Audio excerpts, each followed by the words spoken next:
Welcome to the Baseball Together podcast with your hosts, Blackjack Brad and Briggy Blue Eyes. And now, Baseball Together. Baseball family, welcome to this episode of the Baseball Together podcast. It is very unique and different as we are mostly just making an announcement, I'd say, on this one. Welcome, Brig. Is that Thank right? you, Brad. Is that correct?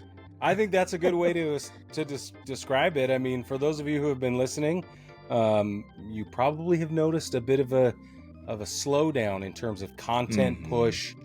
We've not done Thursday night lives.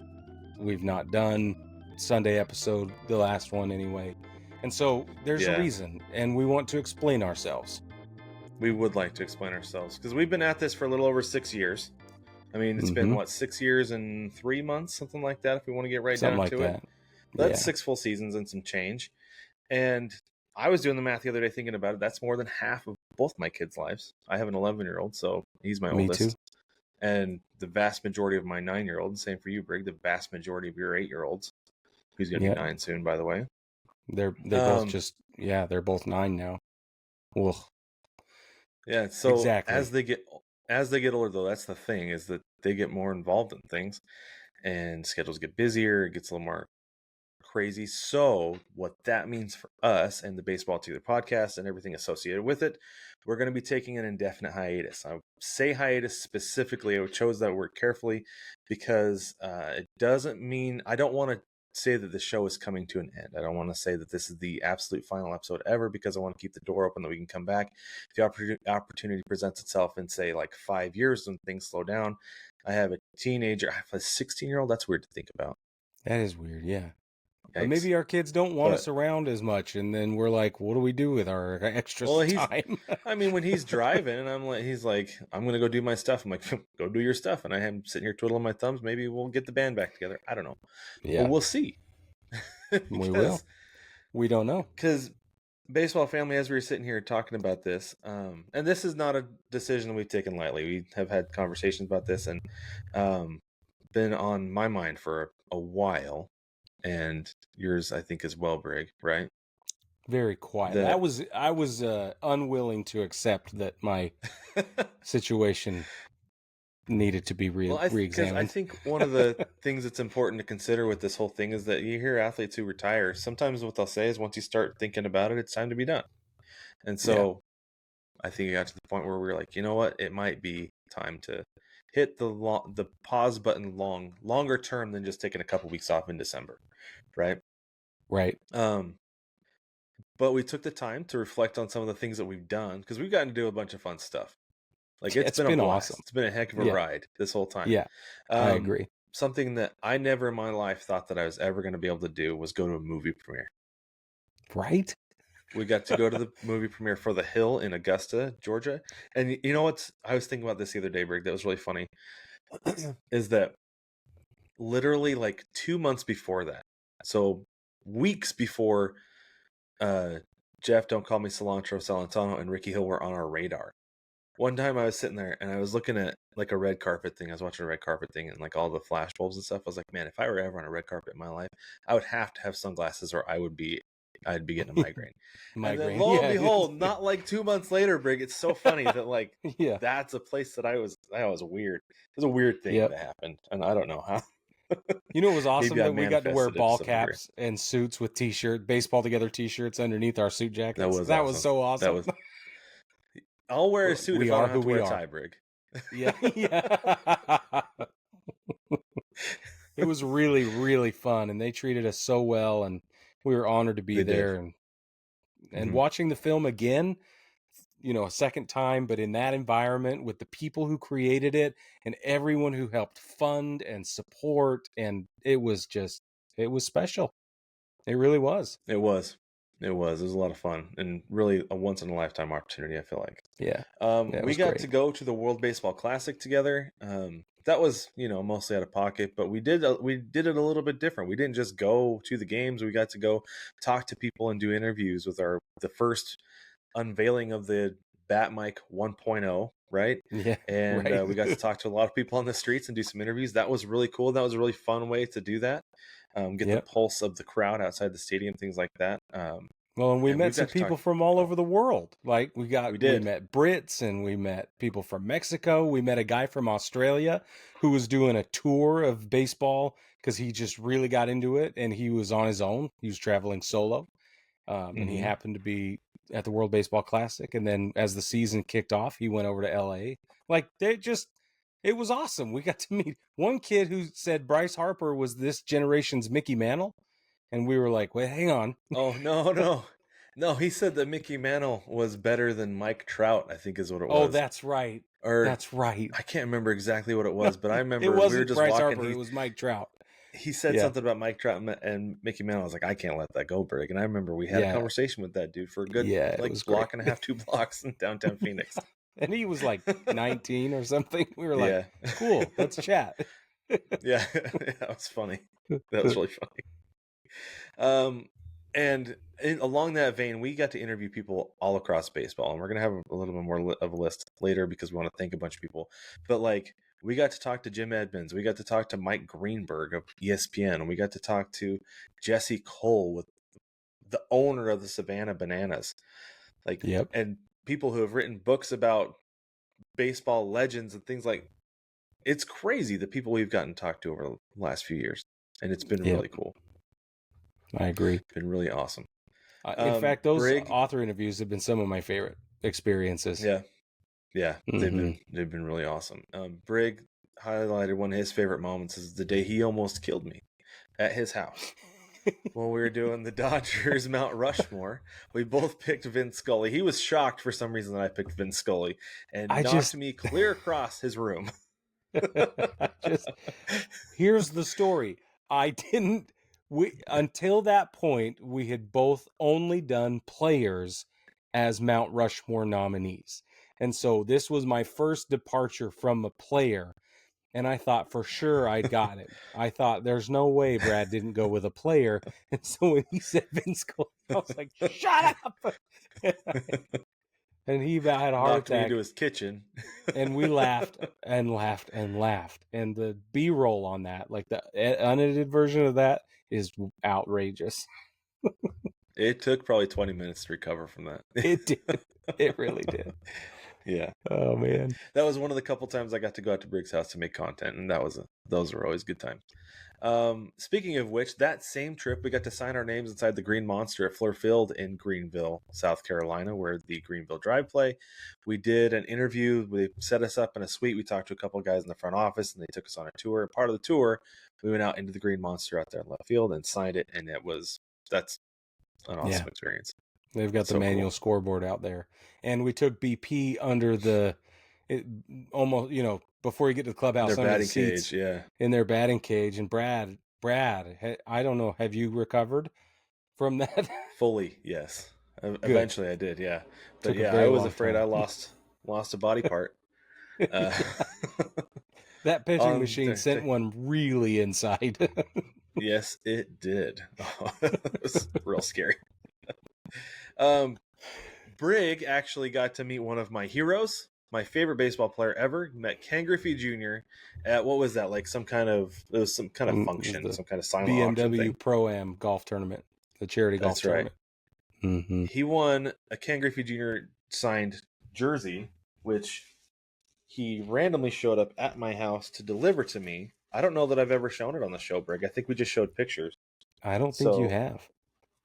I'm going to show it right now. It's all in the same bags and everything because I don't want anything to happen to it until I finally get a shadow box for it. It's got tags on it and everything still, but it is signed by Ken Griffey Jr. And this is one of my most prized possessions. Thank you, Brig. I appreciate that. You're welcome. All the trouble was so you went cool to through, meet him, and I invited him onto the show, and he put his huge hand, he put his hand on my shoulder, and he said, "I don't know if I'm going to do that. And it's not because of you." He said, "It has nothing to do with you. You're probably a great person, but I had a really bad experience one time." And so he told me this story about this bad experience he had, where he went 0 for 5 at the plate that day. Was, I think, in Cincinnati at the time. He went 0 for 5 at the plate, and there was a bunch of stuff going on in his personal life. And the guy made a comment, the radio host made a comment and asked him about his wife. And it just was the wrong day. It was said the wrong way. And he said he's been, very careful about any interview opportunity since. I think he's loosened up some since the Hall of Fame I think he has, and yeah. in the last year or two specifically. But yeah, the fact that I got to meet him was special. That I got to extend the invite for him to come on the show as a guest anyway was super cool. But Yeah. he didn't just say no and brush me off. He said, no, here's why. And his justification as to why made perfect sense, 100% respectable. He gave us the contact information for his agent, and we've reached out, but it never worked out. But it was really cool that he didn't just brush me aside. He said, I'm probably not going to do that. Here's why. Nothing against you. I thought it was really classy, honestly. Yeah. Yeah, I think so too. That Yeah. didn't change any opinion that I have of my hero. So, and they say don't meet your heroes, but this was a great experience. This really was. So I bid on the jersey. It was a charity auction, so I bid on the jersey after I met Ken, and he told me no. I said, okay. So I went and bid on the jersey, and we won.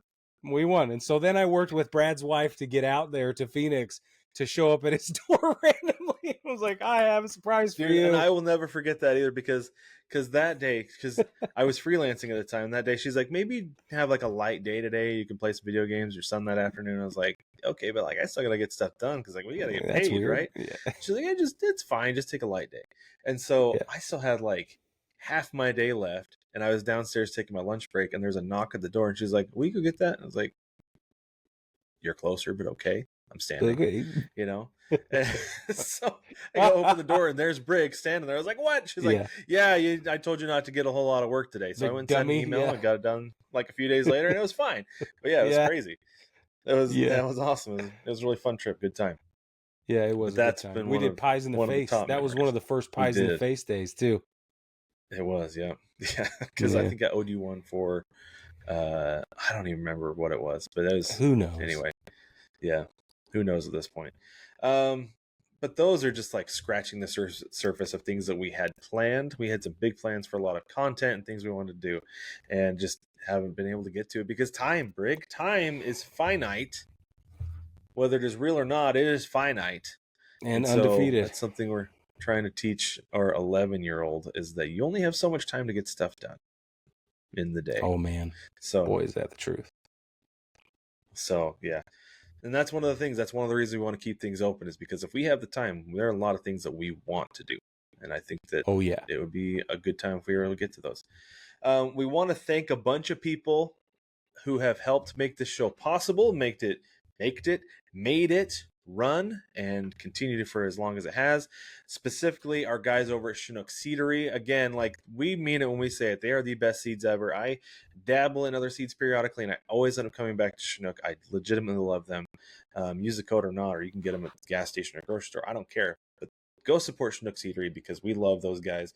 Matt Beard and Brandon Beaverson specifically have been working with us throughout this entire process as long as we've been with them. Yeah. First team, all good Eric dudes. Eric Peterson, we got started with Eric Peterson. He's now a VP of the company. He has been instrumental from start to finish. It's been awesome. First team, all good dudes. Everybody over at Chinook. Love those guys. Speaking of first team, all good dudes, Dan from Pillbox Bats and all the people at Pillbox Bats who were involved with making our bat mic. That thing's awesome. You guys did an outstanding job. I wish we got to use it more. It's going to be a display piece now. Sorry, Brig, I'm keeping it. That's not okay. I'll send you a picture. Okay. You can frame it. Yeah.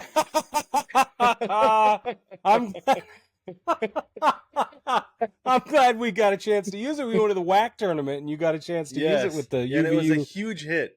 It was a huge hit. Everybody who saw it was like, that's really cool. I was like, I know, they really knocked it out of the park, and I don't mean the pun, but man, it was awesome. Yeah. Super cool. Jesse Cole to Savannah Bananas. That was a really fun conversation. Not only was it a good time, but having Jesse on, he is so busy. His window of time was so small and so limited that I feel like he did a good, he actually helped shape the way that we approached interviews. right? That when Oh, we got done with 100%. him, we were like, this is the way we should be doing these. A little bit more rapid fire, a little bit shorter. But Yeah. Jesse was fantastic to have on. Well, and so was his team. Do you remember his whole team was so great to work with? And we ordered some stuff, and they sent us extra goodies with the orders that we made, Mm-hmm. and they made sure it was here on time so that we could have it in, for the interview. And to, I Mm-hmm. just thought everything about their operation was commendable and above and beyond, which is their whole brand, by the way. It's above and beyond, right? They over Right. deliver Yeah. on everything, and they really did from every Mm-hmm. interaction we've ever had. Yeah, absolutely. Scott Bullahan with the twin Bill. He came on and we had a great conversation with him. Lots and lots of fun talking to him. We want to thank him for keeping baseball literature alive because Yeah, man. that's what they're doing over there. We want to thank Vince Wetzel for his patience with us. He'll know what that means. Yeah. Thanks, Vince. First team all Jeff's good dude right there. I promise you, yeah. Vince is a first team all good dude. He might be the And captain. yeah, he might be the captain. His book, by the way, Lose Yourself, was the Twin Bill selection for the best baseball literature of that year. It's 2024. So Nice. go get a copy. Jeff, Don't Call Me Cilantro, Salentano, and Ricky Hill. We had a ton of fun talking to them. We had some technical issues with Ricky, which was kind of a blessing in disguise, I think, because we got to talk to Jeff a ton while they're figuring out Yeah. Ricky's audio and video stuff. And I think that's part of the reason, like a big part of the reason why he invited us to that premiere is because he got to know us on a different level than we do with other people we talk to. And that was really, really cool.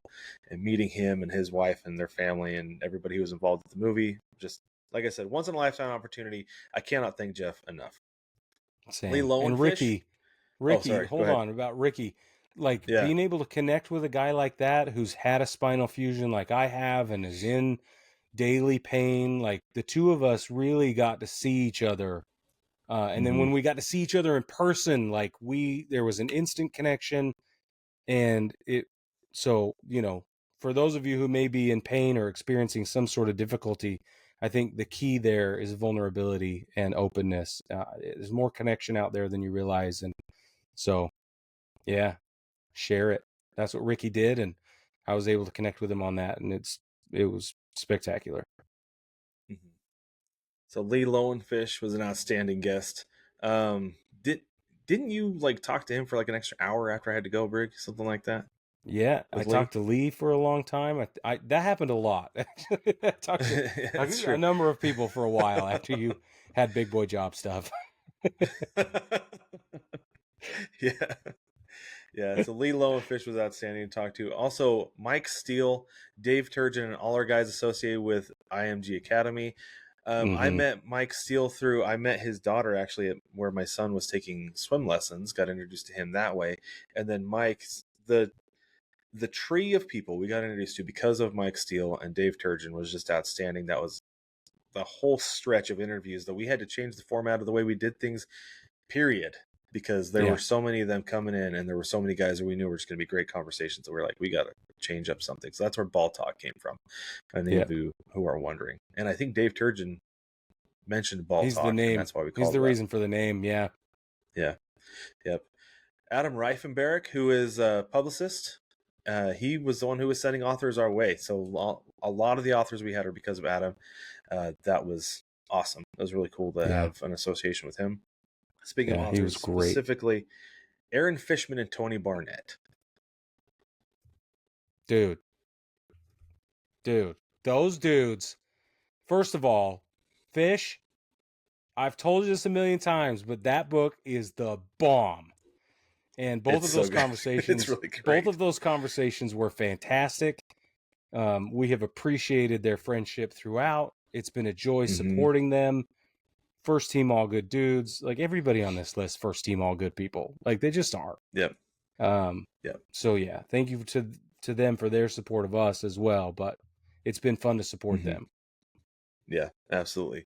Jim Edmonds coming on and talking to us about the catch and some of the behind the scenes things with being a big leaguer. That was a really great, fun conversation. We got to talk to him just before he got married, actually, just like a couple months before.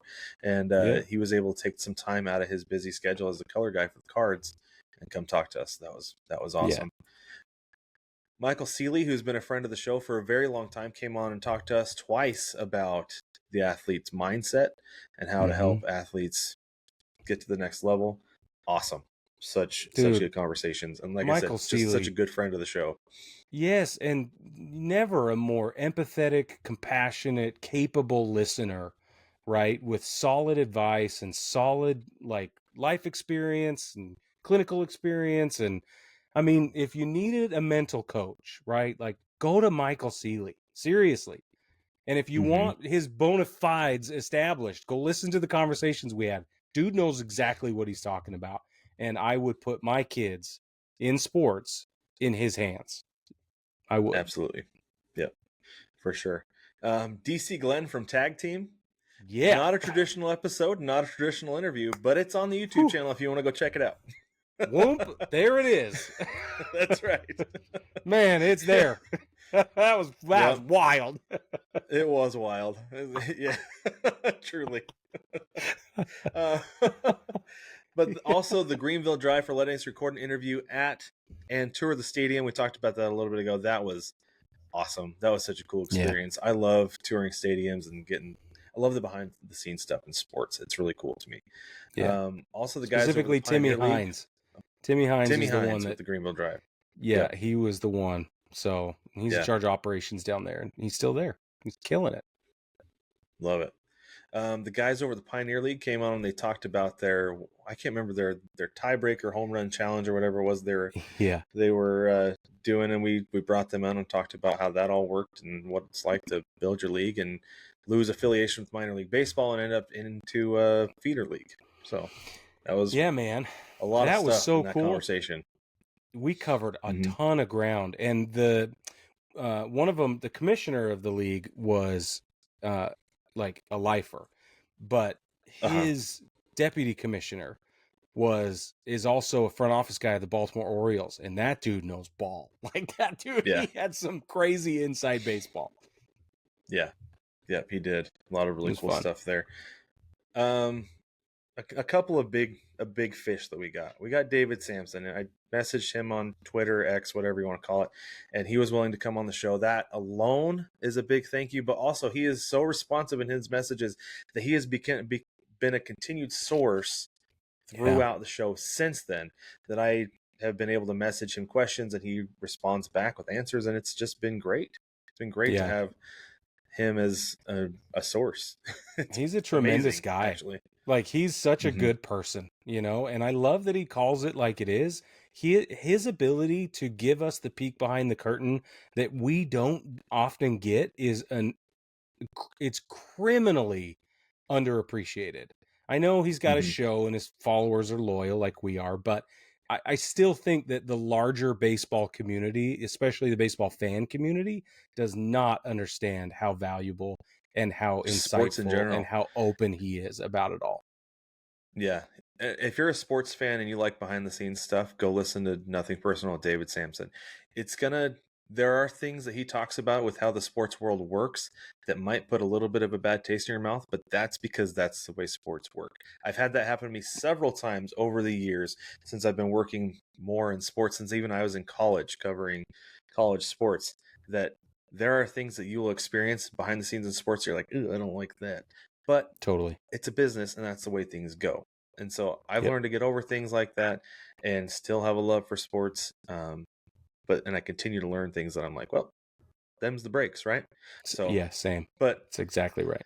But yeah, go listen to Sampson if you want to learn behind the scenes stuff. Also, we got Mike Greenberg and Hembo from ESPN on. That huge gets. Hembo was kind enough to come on twice, actually. Yeah, man. And was just could not have been nicer both times, on and off like recording. Like just so great to talk to both of those guys. I gotta say something about Mike and Hembo. They both they come on the show and we ask them all the questions. But then at the very end, they both come back with their own questions. And we were like, oh, that's a great question. It was almost like a check on learning. Like, did you actually read my book? But because we did, we had answers. But they were great questions. And it shows how engaged an interview it really was. And it was They're both just fabulous people. Yeah, that was fantastic. A ton of fun. And we want to thank all the OG listeners and fans of the show from day one. When it Yeah. was back in the day when it was just the two of us, and then like we would get friends on as guests and things like that, and as guest hosts and Mm-hmm. whatever.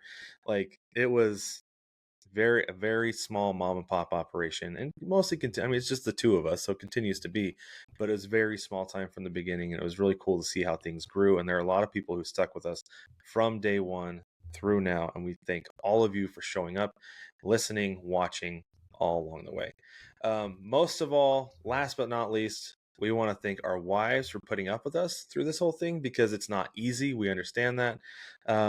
Wanting to record, I mean, going from recording Saturday nights and Saturday mornings, Sunday nights to Monday nights, changing our schedule and doing Thursday night lives, and then the home run derby every year is a slog, not just for us, but for the rest of our families, because that's 3 hours that we are completely unavailable. We're normally be sitting on the couch watching the home run derby with the family, but we Yep. are completely unavailable during that time or any other time we do an extended live during a game.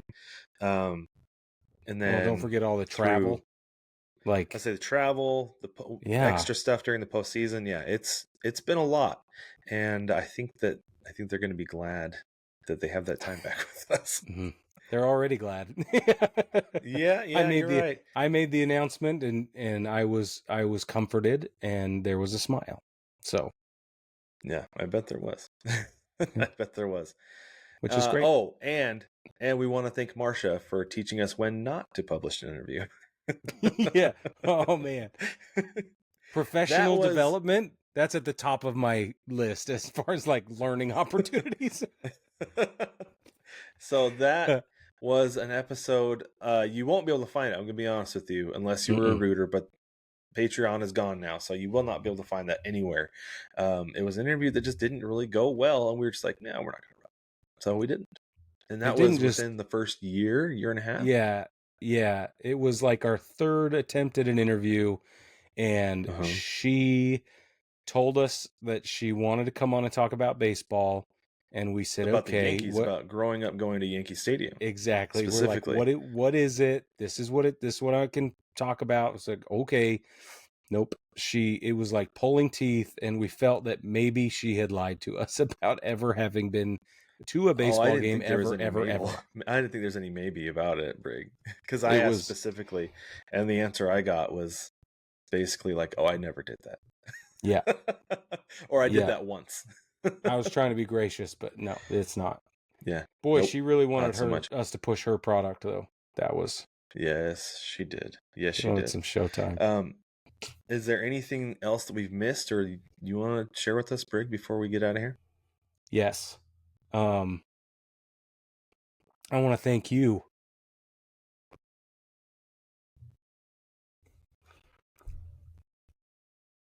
Whew.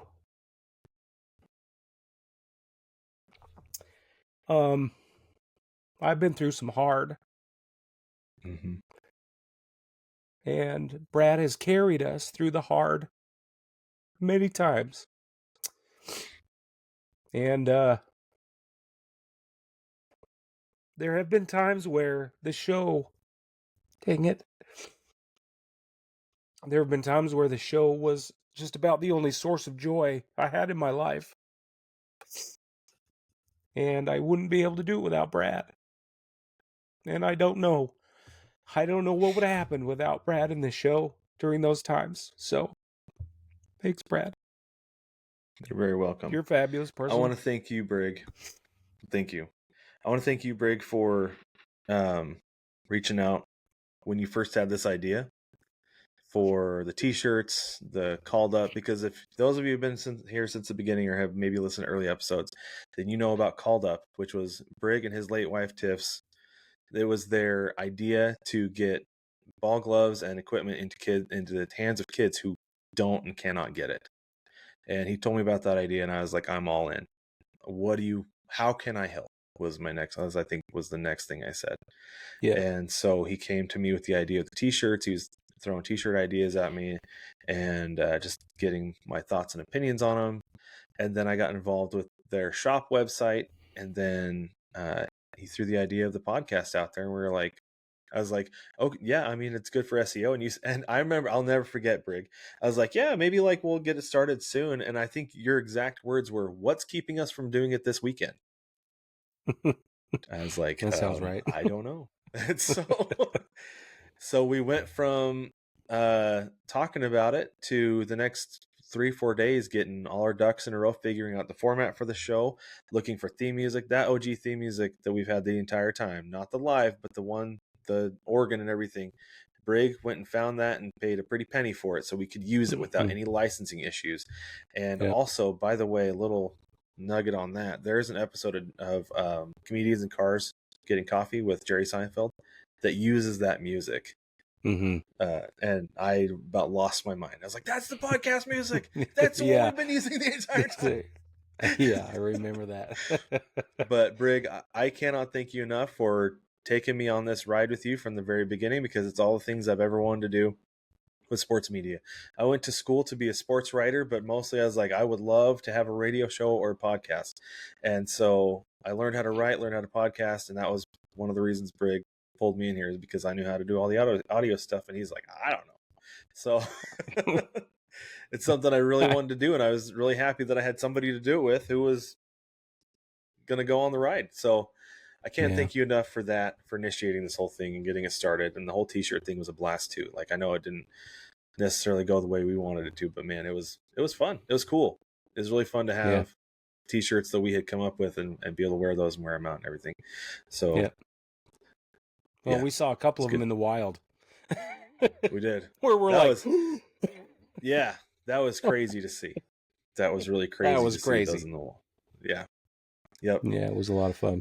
So the last thing we have before we get out of here, Brig is going to give us one more today in baseball history. This was a no-brainer when I saw it. So, today in baseball history, September 9th, 1987. Nolan Ryan strikes out 16 batters, fanning Mike Aldrete to end the 7th inning, passing the 4,500 strikeout mark. Ryan struck out the last 5 batters and 12 of the last 13 he faced that day. If that wasn't enough, Ryan also drove in the winning run in a 4-2 victory over the San Francisco Giants. With that outing, Nolan Ryan led the National League in ERA with 2.76 and strikeouts with 226, and suffered an 8-15 record. Welcome to the 80s Astros teams. Ryan himself was quoted after that, predicting that this old dog won't reach number 5,000 for strikeouts, but he retired with 5,714 career strikeouts. Crazy. Yeah. And again, pitcher record does not reflect the pitcher himself. Forget win-loss. It's hokey. Exactly it is. Baseball family, we're going to leave you with that. And again, another huge, big old fatty fat thank you for joining us along the way for every episode, some episodes, one episode, whatever it was. Thank you for watching, download, liking, subscribing, rating, review, everywhere that you have. We appreciate all of it. Go enjoy the playoffs. We're sure going to.